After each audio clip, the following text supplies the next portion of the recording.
Pasokan ikan di Pasar Binaya Masohi, Maluku Tengah semakin menipis dalam sepekan terakhir. Kondisi itu menyusul cuaca buruk yang terjadi nyaris 2 bulan ini. Selain itu, nelayan juga tak melaut karena tengah merayakan Idul Adha.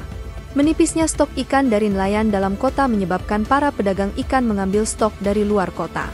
Dampaknya, harga ikan pun melonjak. Salah satu penjual ikan, Mama Eni, jika biasanya jenis ikan kecil ini dijual per 4 hingga 5 ekor Rp20.000, kini dijual hanya per 3 ekor dengan harga yang sama. Lanjutnya, meski mahal namun permintaan tetap ada. Balong ada yang mencari. Ini kan dari SBB. Oh, dari SBB lagi? Iya. Sudah berapa hari ikan dari Masohi balong masuk? Dari Lebaran beberapa hari. Besok Lebaran hari Minggu terakhir itu. Oh, hari Minggu terakhir itu. Jadi semua ini kan stok dari hari Minggu. Stok dari hari Minggu.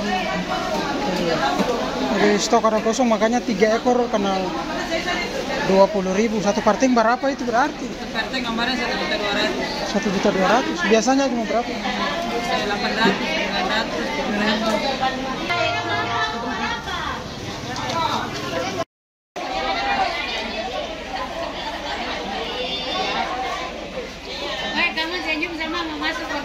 Download Tribun X sekarang, menghadirkan lokal menjadi Indonesia.